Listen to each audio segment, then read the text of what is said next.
Hello friends, welcome to our YouTube channel MK study world. ठीक friends, कैसे हैं आप लोग? उम्मीद है कि आप लोग बहुत अच्छे होंगे और ये भी उम्मीद रखते हैं कि आप लोग जहां भी होंगे हमारे क्लास को अटेंड कर रहे होंगे। ठीक, पिछले कक्षा में हम लोगों ने आपको सब्जेक्ट पार्ट ऑफ सेंटेंस में जो आपका प्रेडिकेट पार्ट होता है उसके बारे में चर्चा किए थे और हमने बताया था आप लोगों को कि प्रेडिकेट पार्ट आपके 3 प्रकार का होता है। एक होता है ऑब्जेक्ट, वर्ब और कॉम्प्लीमेंट। ठीक, हम लोग आपको ऑब्जेक्ट के बारे में बता दिया था कि ऑब्जेक्ट क्या होता है और हल्का फुल्का हम लोगों ने वर्ब के बारे में भी चर्चा किए थे। ठीक, अगर आप लोग ये वीडियो देख रहे हैं तो सबसे पहले आप लोग जाकर के प्लेलिस्ट है हमारा पहला वीडियो देखिए, ताकि आपको आज हम जो प्रेडिकेट पार्ट के बारे में पढ़ाने जा रहे हैं उसका पूरा कंसेप्ट आपको क्लियर आ जाए। अगर आप ऐसा नहीं करते हैं, हमारी पहले वीडियो को नहीं देखते हैं, तो आपको इस टॉपिक से रिलेटेड कोई भी कंसेप्ट पूरा क्लियर नहीं होगा। तो चलिए हम लोग बिना किसी देरी का आज का टॉपिक अपना स्टार्ट करते हैं। तो हमने बताया था कि वर्ब आपके क्या होती है जी, तो किसी वर्ब क्या होती है, तो the verb is a word which is used to say something about noun or a pronoun. कि क्रिया एक ऐसी शब्द होती है जो किसी संज्ञा या सर्वनाम के बारे में कुछ कहने या बताने के लिए प्रयोग की जाती है। चलिए हम आपको बताते हैं कि वर्ब कितने प्रकार की होती है। तो वर्ब आपके 4 प्रकार की होती है।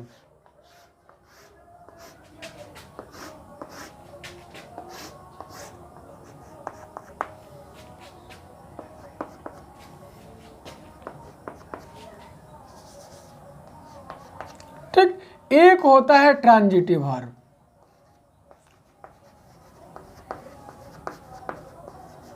Transitive verb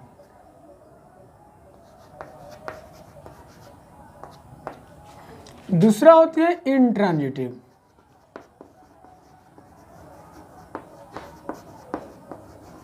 intransitive verb. तीसरा होती है लिंकिंग वर्ब। Linking verb. और चौथा होती है एक्सिलरी वर्ब।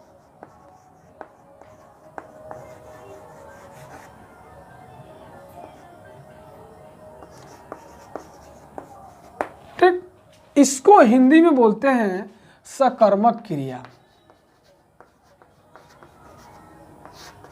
सकर्मक क्रिया। इसको बोलते हैं अकर्मक क्रिया। अकर्मक क्रिया। इसको बोलते हैं संयोजक क्रिया। संयोजक क्रिया। और इसको बोलते हैं सहायक क्रिया। सहायक क्रिया। ठीक, यानी कि transitive verb, intransitive verb, linking verb, axillary verb. इसको आप हेल्पिंग वर्ब भी बोल सकते हैं। ठीक, यानी कि सकर्मक क्रिया, अकर्मक क्रिया, संयोजक क्रिया, सहायक क्रिया। सकर्मक क्रिया किसे कहते हैं, तो वह क्रिया जो अपने साथ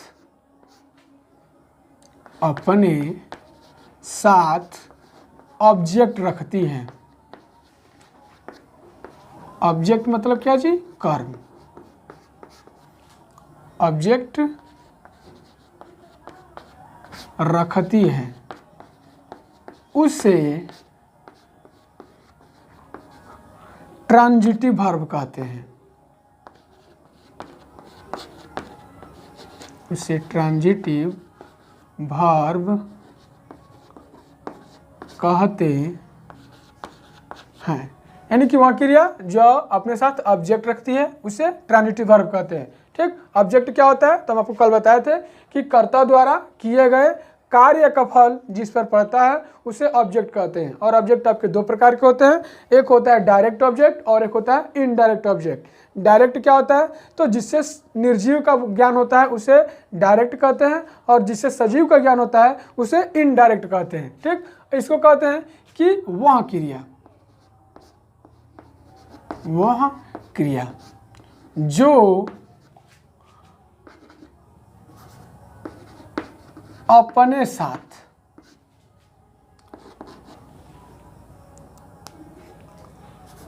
अपने साथ ऑब्जेक्ट यानी कि कर्म नहीं रखती है, नहीं रखती है, उसे इंट्रांजिटिव वर्ब कहते हैं।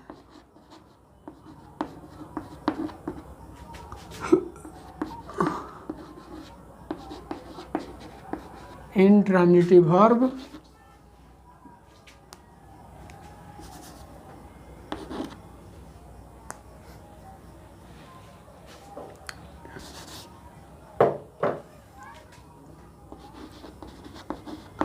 कहते हैं। ठीक, इसकी चर्चा हम करेंगे अभी।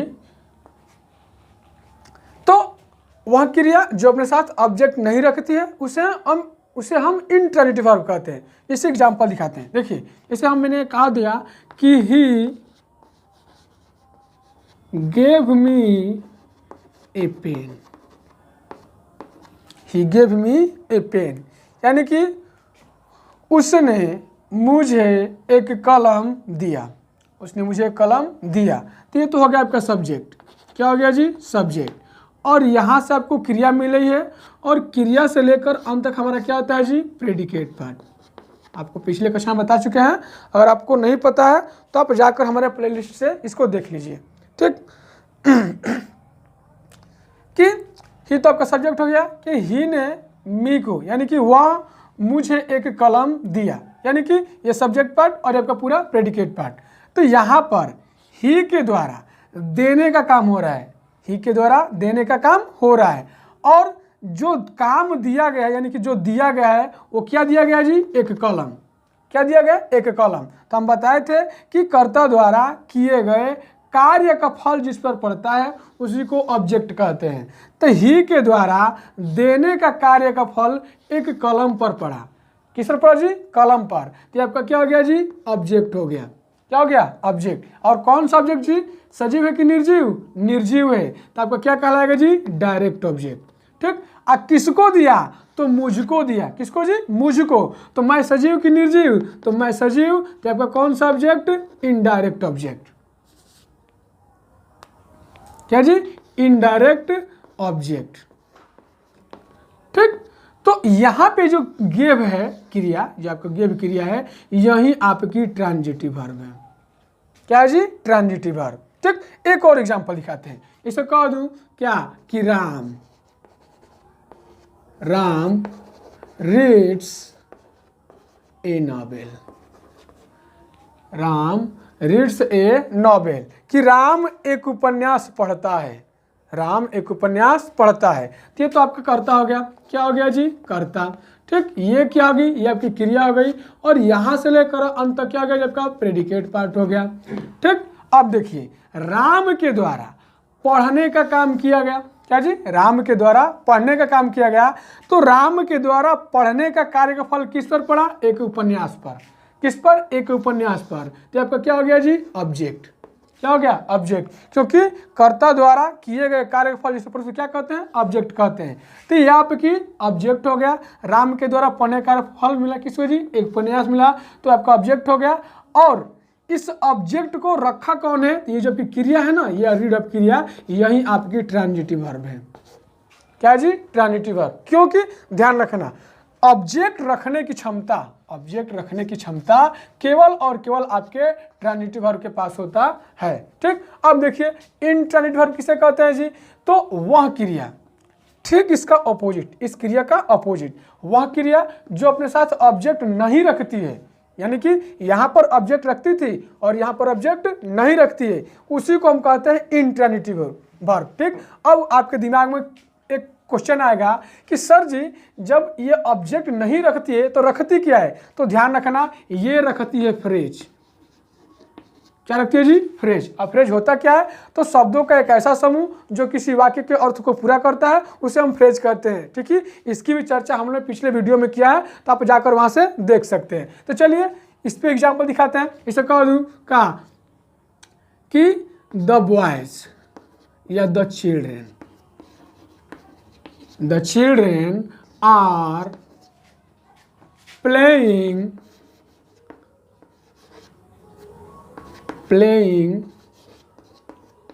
इन द रूम। क्या जी? कि बच्चे कमरे में खेल रहे हैं, बच्चे कमरे में खेल रहे हैं। तो ये देखिए यहाँ पर बच्चे द्वारा खेलने का कार्य का फल नहीं मिल रहा है कि वो क्या खेल रहे हैं।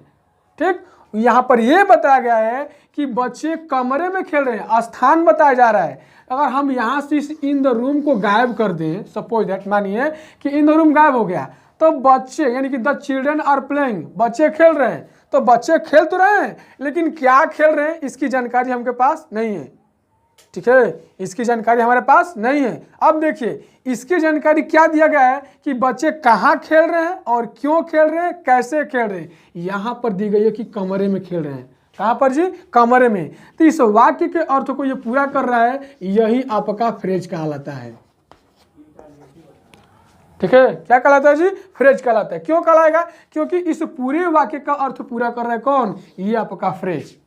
ठीक, तो उम्मीद है कि आपको समझ में आ गया होगा कि आपका ट्रांजिटिव वर्ब क्या होता है और इंट्रांजिटिव वर्ब क्या होता है। ठीक है, अब चलिए हम लोग आगे डिस्कस करते हैं कि लिंकिंग वर्ब क्या होती है, एक्सिलरी वर्ब क्या होती है। इससे पहले हम लोगों को ट्रांजिटिव वर्ब में कुछ और बातें जाननी है। चलिए तब तक हम बताते हैं कि अभी क्या होता है। ठीक, तो चलिए हम अब पता करते हैं कि ट्रांजिटिव वर्ब में क्या मुख्य बातें हैं। तो ध्यान रखना, position of object, position of object, यानी कि इसको हिंदी में बोलेंगे ऑब्जेक्ट की स्थिति, कर्म की स्थिति, यानी कि कर्म कहां कहां आ सकता है। तो ध्यान रखना, स्ट्रक्चर, स्ट्रक्चर मतलब होता है बनावट। तो पहला ध्यान रखिए, आपको मिलेगा सब्जेक्ट, फिर मिलेगी आपकी टीवी, टीवी मतलब ट्रांजिटिव वर्ब, देखने वाला टीवी नहीं। उसके बाद से आपको मिल सकता है इनडायरेक्ट ऑब्जेक्ट, इनडायरेक्ट ऑब्जेक्ट, और उसके बाद से आपको मिलेगा डायरेक्ट ऑब्जेक्ट। ठीक, ये पहला कंडीशन, यानी कि आप सब्जेक्ट रखिए, ट्रांजिटिव वर्ब रखिए, उसके बाद से पहले इनडायरेक्ट ऑब्जेक्ट रखिए और उसके बाद से डायरेक्ट ऑब्जेक्ट। आपके दिमाग में ये भी क्वेश्चन चलेगा कि सर जी क्या हम डायरेक्ट ऑब्जेक्ट को पहले नहीं रख सकते हैं? बिल्कुल रख सकते हैं, एकदम रख सकते हैं भाई, आपका मन। यानी कि आएगा आपका सब्जेक्ट, उसके बाद से आपकी आएगी टीवी यानी कि ट्रांजिटिव वर्ब, उसके बाद से आएगा डायरेक्ट ऑब्जेक्ट, और उसके बाद से आएगा आपका इनडायरेक्ट ऑब्जेक्ट। लेकिन ध्यान रखना, जब डायरेक्ट ऑब्जेक्ट पहले रखेंगे और इनडायरेक्ट ऑब्जेक्ट बाद में रखेंगे, तो उस कंडीशन में इनडायरेक्ट ऑब्जेक्ट से पहले हम टू या फार प्रीपोजिशन का प्रयोग करते हैं। मैंने क्या बोला कि जब क्या जी डायरेक्ट ऑब्जेक्ट पहले रखेंगे और इनडायरेक्ट ऑब्जेक्ट बाद में रखेंगे, तो ध्यान रखना उस कंडीशन में इनडायरेक्ट ऑब्जेक्ट के पहले हम टू या फार प्रीपोजिशन का प्रयोग करेंगे। इसे एक एग्जांपल दिखाते हैं। इसे कह दूं कि Rita writes a letter to her father.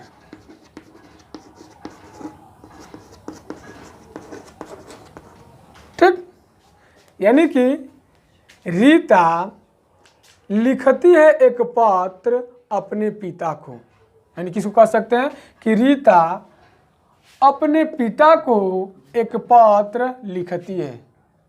Rita अपने पिता को एक पत्र लिखती है। तो ये देखिए, ये आपके हो गया सब्जेक्ट। क्या हो गया जी? सब्जेक्ट। यहाँ से आपको क्रिया मिल रही है, तो यहाँ से लेकर पूरे अंत तक आपका क्या हो गया? प्रेडिकेट पार्ट हो गया।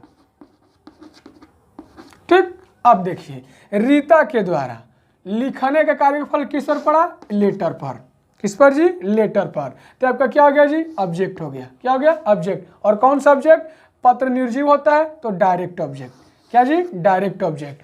किसको लिखती है? तो अपने पिता को लिखती है, यानी कि जिसके लिए लिखा जाता है, जिसके लिए काम होता है, वो आपका सजीव होता है। तो आपका क्या हो गया जी? इनडायरेक्ट ऑब्जेक्ट हो गया। अब देखिए हमने क्या किया, यहाँ पर सब्जेक्ट हो गया, ये आपकी ट्रांजिटिव वर्ब हो गई, अब देखिए यहां पर मैंने पहले डायरेक्ट ऑब्जेक्ट का प्रयोग किया। किसका जी? डायरेक्ट ऑब्जेक्ट का प्रयोग किया। और बाद में किसका प्रयोग किया? इनडायरेक्ट ऑब्जेक्ट प्रयोग किया। तो ये देखिए इस इनडायरेक्ट ऑब्जेक्ट के पहले मैंने टू का प्रयोग किया। किसका प्रयोग किया? टू का प्रयोग किया। अब चाहे तो इसको इस रूप में भी लिख सकते हैं, पहले रूप में, यानी कि लिख सकते हैं कि Rita writes her father a letter. क्या? कि रीता अपने पिता को एक पत्र लिखती है। रीता अपने पिता को एक पत्र लिखती है। तो यह तो हो गया आपका सब्जेक्ट, और यहां से लेकर पूरा भाग क्या हो गया जी? प्रेडिकेट। ठीक। अब रीता के द्वारा लिखने का कार्यफल किस पर पड़ा? यानी कि एक पत्र पर पड़ा। तो यहाँ पर कौन सा पद निर्जीव होता है? तो आपका डायरेक्ट ऑब्जेक्ट हो गया। और अपने पिता को लिखती है तो जो जिसके लिए लिखते हैं यानी कि सजीव होता है, तो ये क्या हो गया जी? इनडायरेक्ट ऑब्जेक्ट हो गया। तो ध्यान रखना आज के बाद से कि जब भी आप डायरेक्ट और इनडायरेक्ट ऑब्जेक्ट का प्रयोग करेंगे तो इस स्ट्रक्चर का अपने दिमाग में हमेशा याद रखेंगे, ताकि आपको किसी प्रकार से ऑब्जेक्ट को रखने में कोई दिक्कत ना हो। ठीक। तो हमको उम्मीद है कि आपको ये पूरा पार्ट यानी कि आपका पोजीशन ऑफ ऑब्जेक्ट पार्ट यानी कि पोजीशन ऑफ ऑब्जेक्ट आपको समझ में आ गया होगा। अगर नहीं आया तो आप लोग वीडियो को पॉज कीजिए और फिर से एक बार दोबारा देख लीजिए। ठीक। और आप ध्यान रखना, आप इसका स्क्रीनशॉट ले सकते हैं या आप अपने कॉपी पर नोट कर सकते हैं। जैसा कि मैंने आपको पहले ही बताया था कि आप लोग पढ़िए, जो सब्जेक्ट पढ़ना है कॉपी और कलम लेकर बैठिए, ताकि आप उसको लिखते भी चलिए। ठीक। आपसे दो फायदा होगा, एक तो आपका पूरा नोट्स तैयार हो जाएगा और दूसरा आपका रिवाइज भी हो जाएगा। ठीक। तो हमको उम्मीद है कि समझ में आ गया। चलिए आज के लिए इतना ही, और आप लोगों से एक रिक्वेस्ट है कि आप लोग हमारे वीडियो को ज़्यादा से ज़्यादा शेयर करें, लाइक करें, कमेंट करें और चैनल को सब्सक्राइब करना न भूलें। चलिए आज के लिए इतना ही, तब तक मिलते हैं अगले वीडियो में। जय हिंद।